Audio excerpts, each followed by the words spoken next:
चलते हैं नेक्स्ट प्रश्न 22वें पर, जो कि कह रहा है कि किन्हीं 5 भागों को हल कीजिए। ठीक है, तो 22वें प्रश्न में आपको कुल 6 सब प्रश्न हैं, जिनमें से आपको केवल 5 ही प्रश्न करने हैं, जो आपको उसमें से सबसे ज्यादा बेहतर तरीके से आता हो, जिसको आप ज्यादा बेहतर तरीके से एक्सप्लेन कर सकें।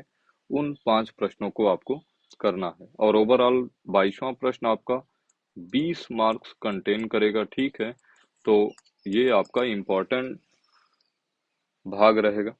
चलते हैं, प्रश्न पढ़ते हैं। पहला प्रश्न क्या है सुनिएगा। कह रहा है कि द्विघात बहुपद x square plus 12 plus 7x के शून्यक ज्ञात कीजिए और शून्यकों तथा गुणांकों के बीच के संबंध की सत्यता की जांच कीजिए।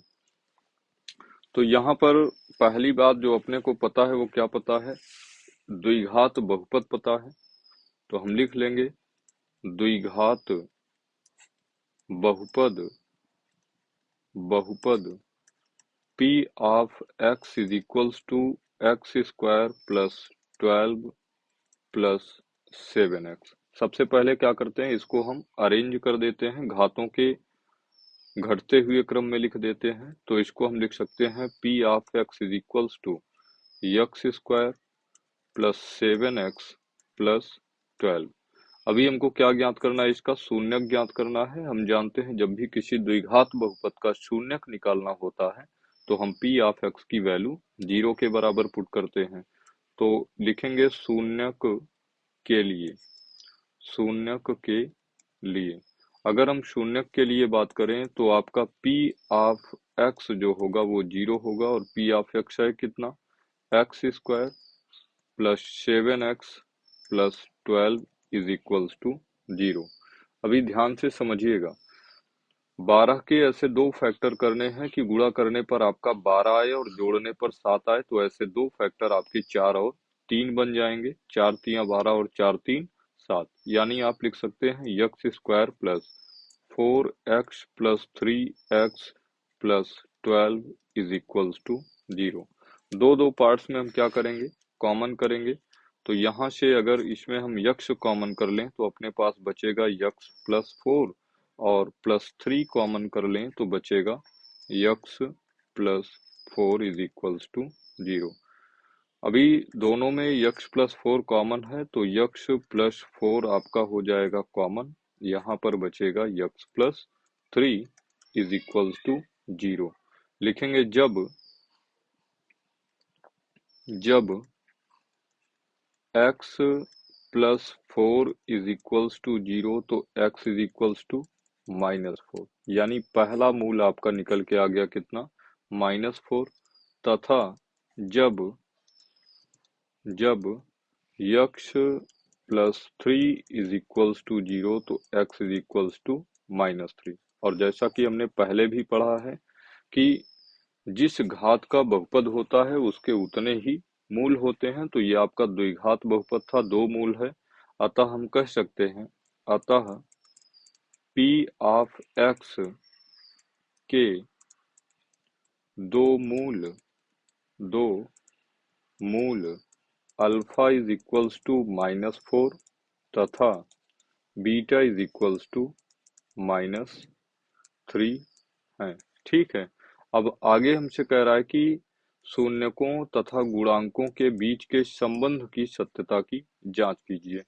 तो यहाँ पर ध्यान दीजिए, हम क्या करेंगे, p of x is equals to a x कितना है बताइए, p of x is equals to x square plus 7x plus 12 की तुलना ax square plus b x plus c से करने पर।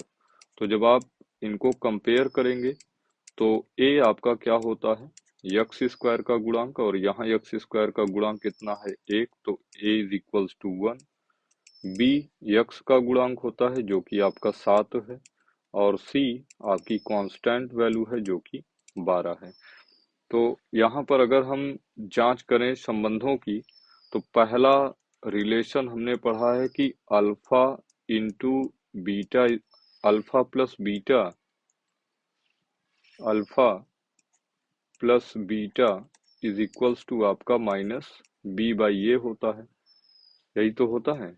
अगर अल्फा की वैल्यू की बात करूं तो अल्फा अपना कितना है, अल्फा है -4, और बीटा की बात करूं तो बीटा कितना है, -3, और माइनस बी की बात करूं तो बी आपका 7 है और ए आपका 1 है।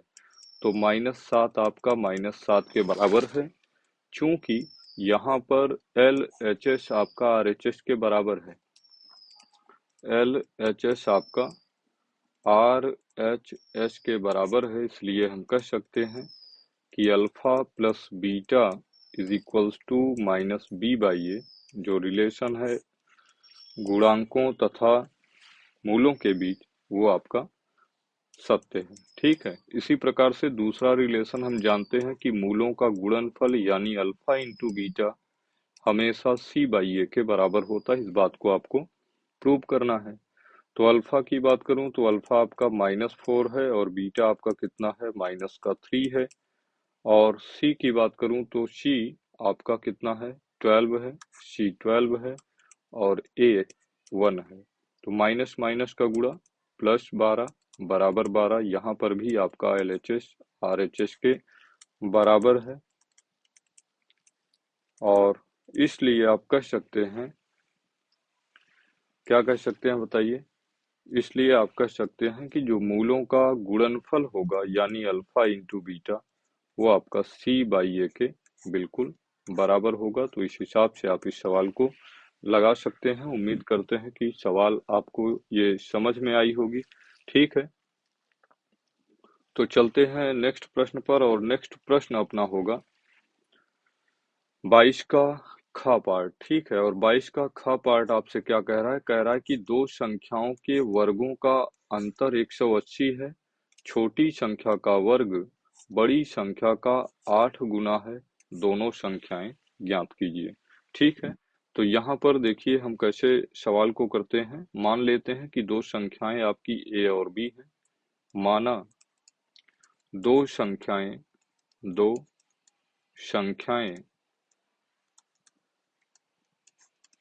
ए व बी हैं, जहां जहां ए आपका बी से बड़ा है, ए इज ग्रेटर देन बी। तो पहली चीज कहा है कि दो संख्याओं के वर्गों का अंतर आपका 180 है। तो यहाँ हम लिख सकते हैं प्रथम शर्त से। और प्रथम शर्त कह क्या रहा है, प्रथम शर्त कह रहा है कि संख्याओं का जो अंतर है, वर्गों का अंतर है, वो 180 है। कहने का मतलब a square minus b square is equals to 180। कितना हो जाएगा बताइए, 180। ये आपका पहला इक्वेशन बन गया।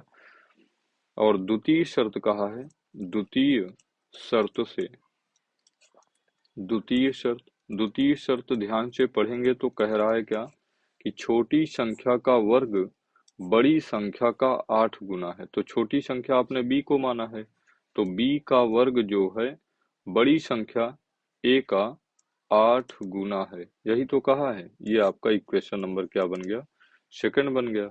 अभी हम क्या करेंगे कि समीकरण 2 का मान समीकरण 1 में पुट करेंगे। ठीक है, तो लिखेंगे समीकरण 1 से, समीकरण 1 से, और समीकरण 1 है क्या अपना, ए स्क्वायर माइनस बी स्क्वायर, और बी स्क्वायर की वैल्यू अभी मैं पुट कर सकता हूँ इक्वेशन 2 से, कितना 8a, और प्लस 180 का साइड चेंज कर दिया, -180 बराबर 0। ठीक है, अभी समझिएगा 180 के ऐसे दो पार्ट्स, ये आपका द्विघात बन गया और द्विघात हल करना आपको सिखाया गया है। कैसे, 180 के ऐसे दो पार्ट्स करने हैं कि गुणा करने पर 180 तथा घटाने पर कितना आना चाहिए, 8 आना चाहिए। आप कहेंगे 18 दहम्मा 180, और 18 में से 10 घटेगा तो आपका 8 बनेगा। यानी इसको आप लिख सकते हैं a square -18a plus 10a -180 is equals to 0। यहाँ से अगर a कॉमन करेंगे तो बचेगा a -18, और +10 कॉमन करेंगे तो अपने पास बचेगा a माइनस 18 बराबर 0।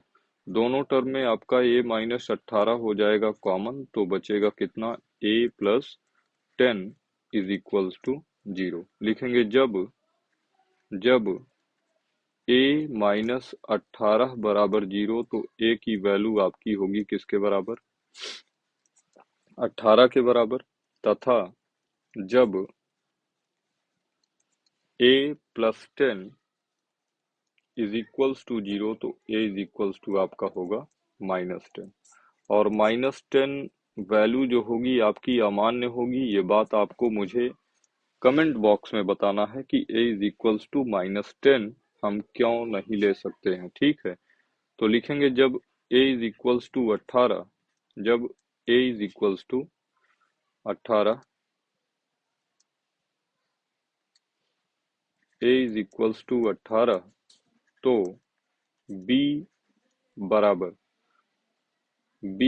आपका हो जाएगा। ध्यान दीजिए b की वैल्यू हम तब निकाल सकते हैं समीकरण 2 से। तो b स्क्वायर बराबर आपको पता है कितना, 8a, और a की वैल्यू आप रखेंगे 18। यहाँ से b इज इक्वल्स टू मैं लिख सकता हूँ square of root 8 multiplied by 2 multiplied by 9। क्या लिख सकता हूँ, क्या 18 को 2 गुना 9 लिख सकता हूँ, और 8 दूनी 16 का वर्गमूल कितना, 4, और 9 का वर्गमूल कितना, 3। तो b बराबर फाइनली आपका हो गया कितना, 12। b बराबर कितना हो गया, 12। अतः संख्याएं हमने क्या माना था, a और b माना था, हमने a की वैल्यू निकाल लिया, b की वैल्यू निकाल लिया। अब हम लिख सकते हैं, अतः संख्याएं संख्याएं 18 व 12 होंगी, 18 व 12 होंगी। आप इसको चेक कर सकते हैं कैसे, 18 का स्क्वायर आप जानते हैं 324, और 12 का स्क्वायर आप जानते हैं 144। जब माइनस करेंगे तो 0, 2 में से 4 घटेगा नहीं, 12 में से 4 घटा 8, और यहाँ 2 में से 1। तो डिफरेंस दोनों संख्याओं का कितना होता है, 180। पहली कंडीशन को फुलफिल कर रहा है। अगर यहाँ पर हम चेक करना चाहें दूसरा कंडीशन, तो कह रहा है कि बड़ी संख्या छोटी संख्या का वर्ग, छोटी संख्या आपकी है 12, 12 का स्क्वायर जो होगा वो आपका बराबर है बड़ी संख्या के 8 गुने के। बड़ी संख्या आपकी है 18 का 8 गुना, 18 अट्ठे 144, और क्या 12 का स्क्वायर 144 ही होता है, आप कहेंगे बिल्कुल। तो दोनों कंडीशन आपके मैच कर रहे हैं। चलते हैं नेक्स्ट प्रश्न पर, जो कि है आपका गा नंबर प्रश्न। और कह क्या रहा है समझिएगा बहुत ध्यान से। कह रहा है कि सिद्ध कीजिए कि किसी बाह्य बिंदु से वृत्त पर खींची गई दो स्पर्श रेखाओं के बीच का कोण स्पर्श बिंदुओं को मिलाने वाले रेखाखंड द्वारा केंद्र पर अंतरित कोण का संपूरक होता है। फिर से समझिए, यहाँ पर कह रहा है कि सिद्ध कीजिए कि किसी बाह्य बिंदु से, जैसे यहाँ पर फिगर मैं आपके लिए ऑलरेडी बना के रखा हूँ जिससे आपका टाइम कम लगना है, ठीक है। यहाँ पर समझिएगा, कह रहा है कि मान लेता हूँ कि वृत्त के बाहर एक बिंदु P है जिससे स्पर्श रेखाएं PA और PB आपकी खींची गई है। खींची गई दो स्पर्श रेखाओं के बीच का कोण, तो स्पर्श रेखा के बीच का कोण आपका ये वाला एंगल बन जाएगा, ठीक है। स्पर्श बिंदुओं को मिलाने वाले रेखाखंड द्वारा, स्पर्श बिंदु आपके ए हैं और बी हैं, और ए और बी को मिलाने वाला रेखाखंड क्या है, ए बी है। इस रेखाखंड ए बी द्वारा केंद्र पर अंतरित कोण, अभी केंद्र पर अंतरित कोण कितना है, अगर मैं मान लेता हूं कि इस रेखा द्वारा केंद्र पर अंतरित कोण आपका ये है, तो केंद्र पर अंतरित कोण का संपूरक होता है। कहने का मतलब ये वाला एंगल और ये वाला एंगल आपके क्या है, संपूरक कोण है। और हम जानते हैं संपूरक कोण क्या होते हैं, ऐसे दो कोण जिनका योगफल 180 डिग्री के बराबर होता है संपूरक कोण कहलाते हैं, ठीक है। तो यहाँ पर हम लिखेंगे क्या, दिया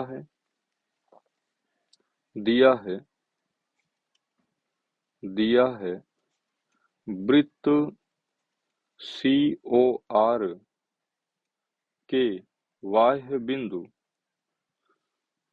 के बाहर, ऐसा लिख लें ज्यादा बेटर रहेगा लैंग्वेज, के बाहर स्थित बिंदु स्थित बिंदु P से बिंदु P से, इस फिगर को ना हल्का सा यहाँ से हटा के स्थान चेंज कर लेते हैं तो अपने पास हल्का सा जगह बन जाएगा।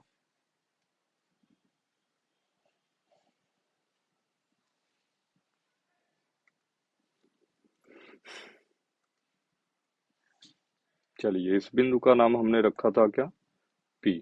ठीक है, तो P से इस बाहर स्थित बिंदु P से स्पर्श रेखाएं, स्पर्श रेखाएं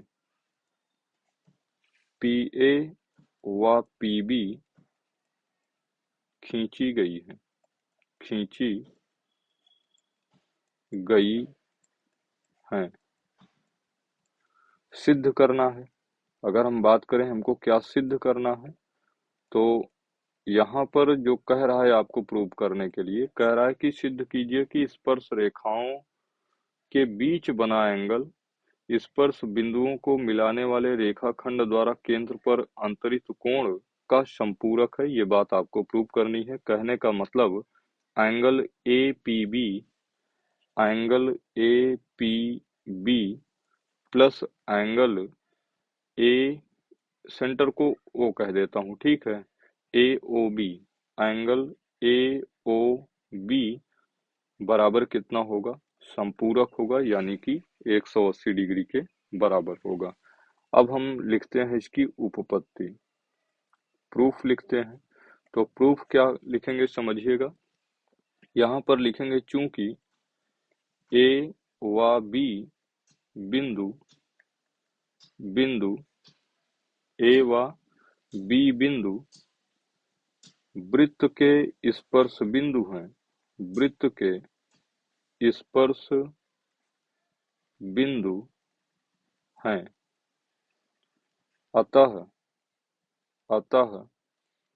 OA लंब होगा आपका किस पर, AP पर, OA लंब AB तथा OB लंब होगा आपकी स्पर्श रेखा PB पर।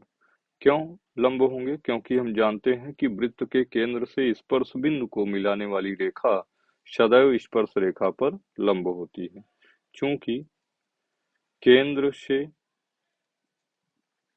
स्पर्श बिंदु को, स्पर्श बिंदु को मिलाने वाली रेखा, मिलाने वाली रेखा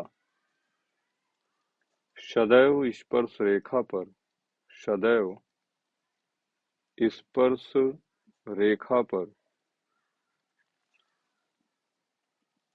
लंब होती है। ये बात आप जानते हैं, लंब होती है, ठीक है, इसलिए ये लंब होगा। और लंब होगा तो हम कह सकते हैं कि एंगल OAP, इसलिए एंगल OAP बराबर होगा आपका एंगल OBP के, OBP के, और ये दोनों एंगल आपके कितने के होंगे, 90 डिग्री के होंगे, ठीक है।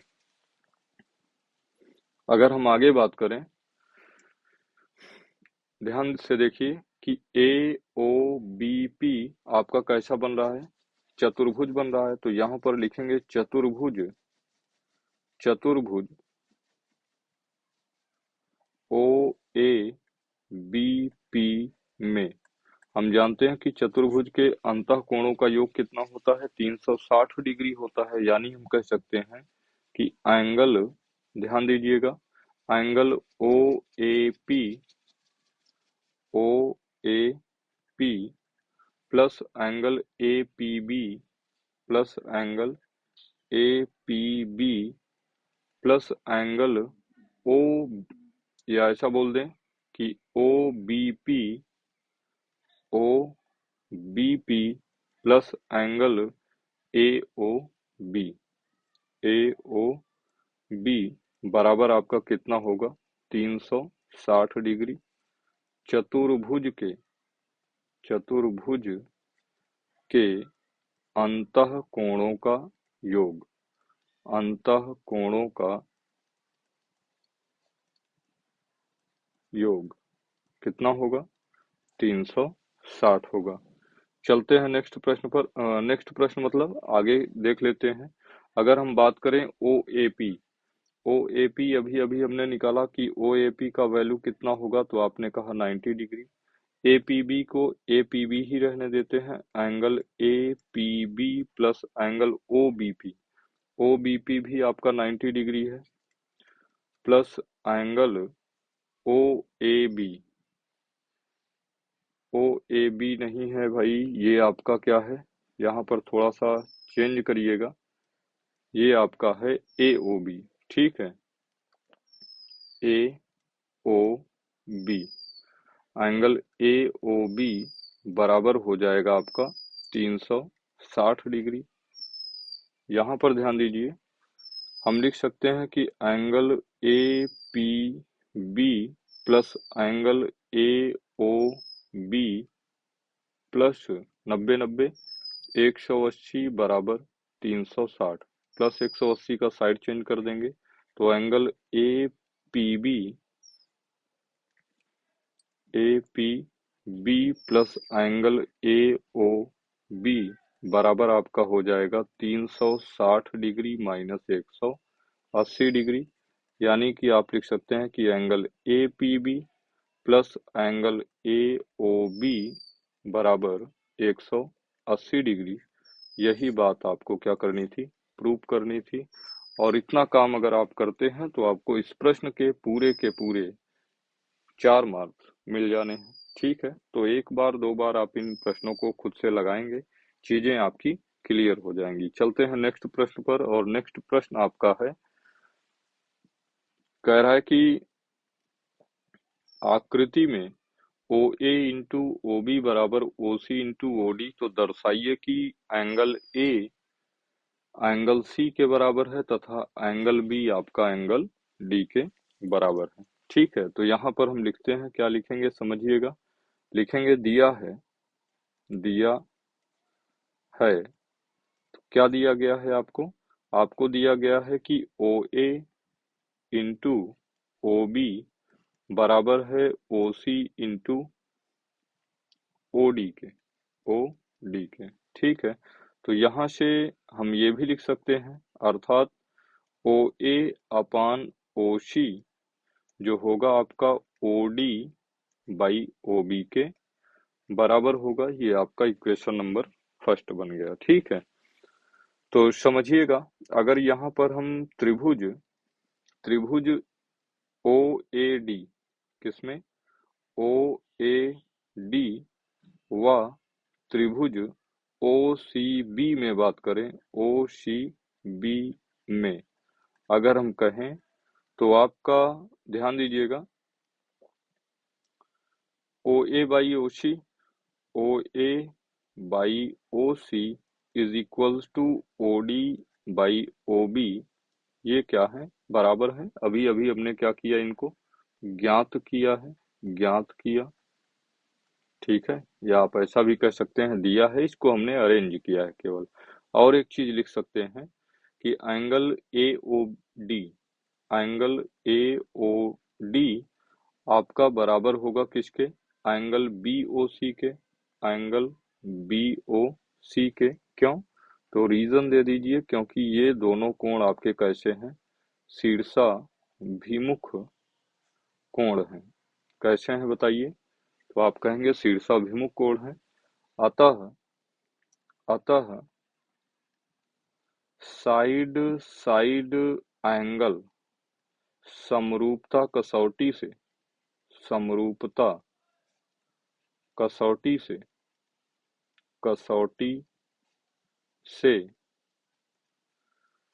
त्रिभुज OAD आपका समरूप हो जाएगा त्रिभुज OCB के। ठीक है, अगर ये त्रिभुज आपस में समरूप हो गए तो ध्यान दीजिए, आपने समरूपता के 2 रूल पढ़े थे कि कोई भी त्रिभुज समरूप केवल और केवल तभी होगा जब उनकी संगत भुजाएं समानुपात में हों और उनके संगत कोण परस्पर क्या हों, बराबर हों। तो OAD समरूप है ओ सी बी के, तो एंगल ए की जो संगत भुजा होगी वो आपकी एंगल सी होगी। अतः हम कह सकते हैं कि जो आपका एंगल ए होगा वो आपका बराबर होगा एंगल सी के, तथा तथा आपका एंगल डी बराबर हो जाएगा एंगल बी के। एंगल डी, या यहाँ बी कहा है, पहले बी कह लीजिए आप, एंगल बी बराबर हो जाएगा एंगल डी के। और रीजन देना चाहें तो हम लिख सकते हैं, चूंकि समरूप त्रिभुज के समरूप त्रिभुज के संगत कोण सदैव बराबर होते हैं, सदैव बराबर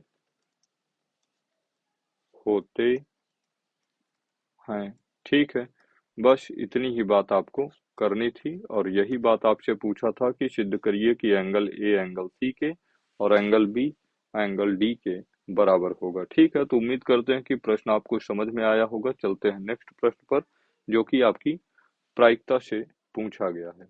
प्रश्न पढ़ते हैं। कह रहा है कि ताश की अच्छी तरह से फेंटी गई 52 पत्तों की एक गड्डी में से एक पत्ता यादृच्छा निकाला जाता है।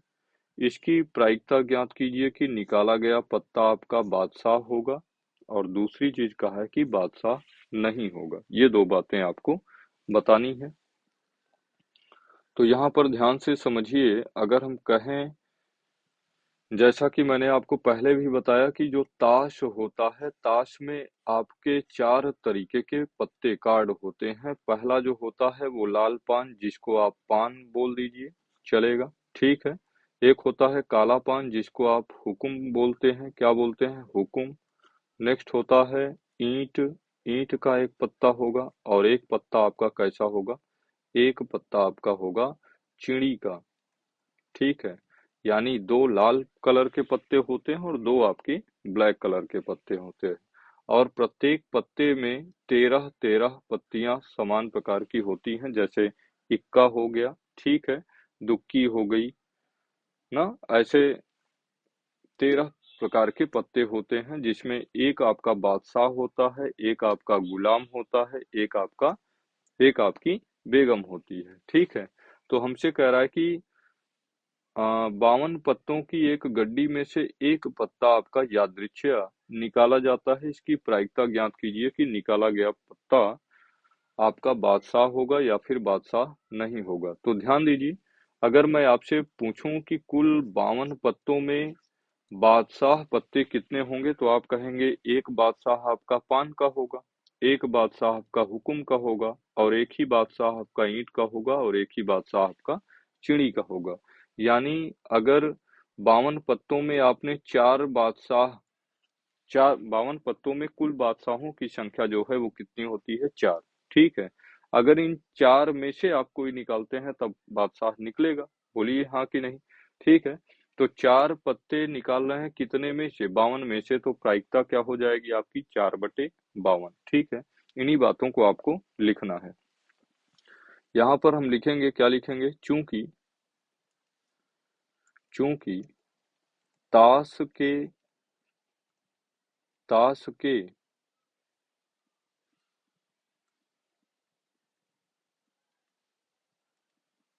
कुल 52 पत्तों में कुल 52 पत्तों में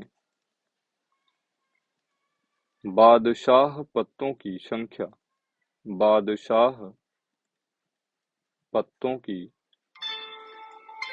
बादशाह पत्तों की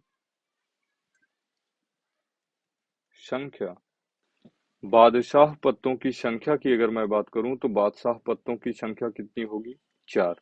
आप कहेंगे एक आपका पान का होगा, एक आपका ईंट का होगा, एक आपका हुकुम का पत्ता होगा, और एक ही आपका चिड़ी का बादशाह होगा। बोलिए हाँ कि नहीं।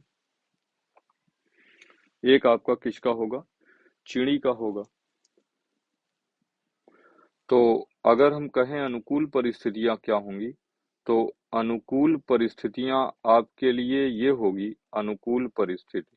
तो अनुकूल परिस्थिति की अगर मैं बात करूं कि आप 52 पत्तों में से यादृच्छा कोई एक कार्ड खींच रहे हैं, तो अगर आप इन चारों में से कोई कार्ड खींचेंगे तो तो आपका क्या निकल जाएगा बताइए? तब आप कहेंगे तब आपका बादशाह निकल जाएगा। तो अनुकूल परिस्थिति आपकी होगी 4। अगर हम कुल परिस्थिति की बात करें तो कुल परिस्थिति क्या है? तो कुल परिस्थिति है जो टोटल कार्ड हैं आपके, ठीक है? तो कुल परिस्थिति कितनी है आपकी? 52, ठीक है? तो इसलिए हम कह सकते हैं अतः अतः प्रायिकता बादशाह होने की, ठीक है? अतः प्रायिकता प्रायिकता किसकी? बादशाह होने की। अतः प्रायिकता बादशाह होने की क्या हो जाएगा? तो आप कहेंगे कि कुल अनुकूल परिस्थिति आपकी हो जाएगी 4 और कुल परिस्थिति कितनी है? 52।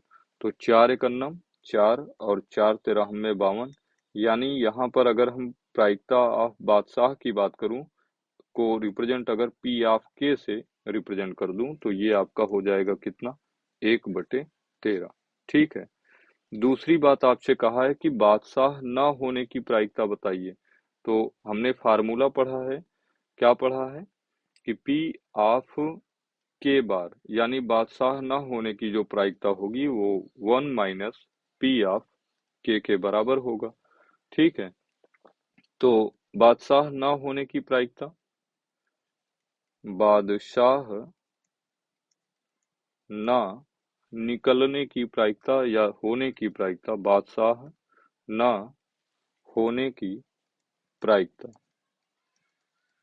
प्रायिकता बराबर आपका हो जाएगा 1 माइनस पी ऑफ के की वैल्यू अभी हमने निकाला है कितना? 1/13, और जब सिंप्लीफाई करेंगे तो 13 एकन्नम 13 में से एक घटेगा 12/13, 12/13 ये आपका हो जाएगा बादशाह ना निकलने की प्रायिकता यानी पी ऑफ के बार। तो उम्मीद करते हैं कि ये भी प्रश्न आपको समझ में आया होगा। चलते हैं नेक्स्ट प्रश्न पर, और नेक्स्ट प्रश्न आपका केंद्रीय प्रवृत्ति की माप से पूछा गया है, जिसमें आपको क्या निकालना है? तो माध्यक निकालना है। आपको एक टेबल दिया गया है, बारंबारता सारणी दी गई है जिसमें वर्गंतराल दिया है, बारंबारता दी है, आपसे माध्यक पूछ रहा है, ठीक है? तो जैसा कि मैंने आपको सिखाया है कि जब हम किसी भी आंकड़े की माध्यिका ज्ञात करना होता है तो वर्गंतराल बारंबारता के बाद का एक कॉलम बना लेते हैं, जिसको आप बोलते हैं क्या? जिसको आप बोलते हैं संचयी बारंबारता। क्या बोलते हैं बताइए? संचयी बारंबारता, जिसको आप क्युमुलेटिव फ्रीक्वेंसी बोलते हैं, ठीक है? तो संचयी बारंबारता होती क्या है? अगर मैं आपसे पूछूं तो क्या बताएंगे? तो संचयी बारंबारता मैंने आपको निकालना सिखाया है। कैसे? समझिएगा। अगर आता है तो अच्छी बात है, नहीं आता है तो समझिए। पहले वर्गंतराल की जो आपकी फ्रीक्वेंसी है उसको आप संचयी बारंबारता वाले कॉलम में एज इट इज लिख लेंगे, और फिर आप दूसरे वर्गंतराल में जो आपकी CFI है यानी संचयी बारंबारता आई है उसकी फ्रीक्वेंसी को ऐड कर देंगे। तो 5 8 कितना हो गया? 13। अभी 13 को नेक्स्ट वाले फ्रीक्वेंसी में जोड़ूंगा तो 13 प्लस आपका हो जाएगा 20, और 13 20 कितना हो जाएगा? 33। फिर 33 में 15 को ऐड करूंगा, 33 और 15 आप जानते हैं कितना? 48। 48 में 7 ऐड करूंगा, 48 7 आपका हो गया कितना? 55, और 55 में 5 ऐड करूंगा, कितना हो जाएगा? 55 5 60, ठीक है?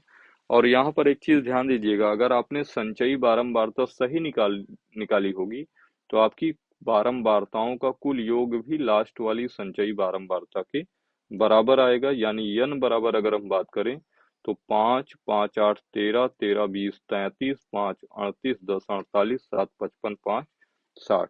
तो n की वैल्यू भी आपकी कितनी आ गई बताइए? 60। और मैंने आपको बताया कि जब भी आपको क्या निकालना हो, माध्यक निकालना हो, तो सबसे पहला काम आप n/2 निकाल लीजिए। यहाँ पर लिखेंगे चूंकि n/2 इज इक्वल्स टू आपका हो जाएगा 60/2 जो कि 30 है, ठीक है? कितना है? 30। अगर मैं पूछूं कि 30 संचयी बारंबारता किस वर्ग अंतराल में आएगा, तो 5 में तो पॉसिबल ही नहीं है। 13, 33, इस 33 वाले में आएगा। तो जिस वर्ग अंतराल में ये आपका आएगा वही आपका क्या कहलाएगा बताइए?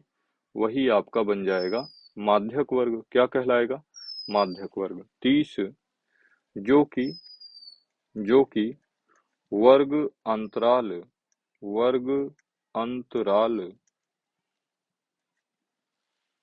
20 से 30 में आएगा आएगा। और अभी हम जानते हैं कि माध्यक का फार्मूला हम जानते हैं। माध्यक एम इज इक्वल्स टू आपका होता है l plus n by two minus c f by f multiplied by h. यही तो होता है भाई। ठीक है। जहां यल क्या है, तो आप कहेंगे यल आपके माध्यक वर्ग की निम्न सीमा है, जो कि कितना है? 20 है। एल बराबर हो गया आपका 20। इसके बाद एन बाई टू आपने निकाला ही है। सी एफ की बात करूं तो सी एफ आपका इंपॉर्टेंट है, ध्यान दीजिए। माध्यक वर्ग के ठीक पहले वर्ग अंतराल की कुमुलेटिव फ्रीक्वेंसी ये आपका होता है सी एफ। तो सी एफ बराबर कितना हो जाएगा? सी एफ बराबर आपका 13 हो गया। अगर यहाँ पर हम यफ की बात करें तो माध्यक वर्ग की फ्रीक्वेंसी आपकी कहलाएगी यफ। तो फ्रीक्वेंसी माध्यक वर्ग की कितनी है? 20। तो यफ बराबर आपका हो गया 20 और यच आपका माध्यक वर्ग की ऊंचाई 20 से 30 कितना? 10। ठीक है। तो यच बराबर 10। बस इन्हीं वैल्यूज को आपको पुट कर देना है। तो यल की वैल्यू आपकी है 20 रख दीजिए, प्लस एन बाई टू आपका 30 है, 30 रख दीजिए, माइनस सी एफ की बात करूं तो सी एफ कितना? 13 और बटे एफ 20 और इंटू एच 10। 10 दूनी 20। यहाँ पर आपका बचा कितना? ध्यान दीजिए, 20 प्लस 13, 30 में से 13 घटेगा कितना? 17/2 और 17 का आधा कितना? 8.5। यानी आपका हो जाएगा 20 प्लस 8.5 यानी 28.5 आपका माध्यक हो जाएगा। यही आपका राइट आंसर है। ठीक है।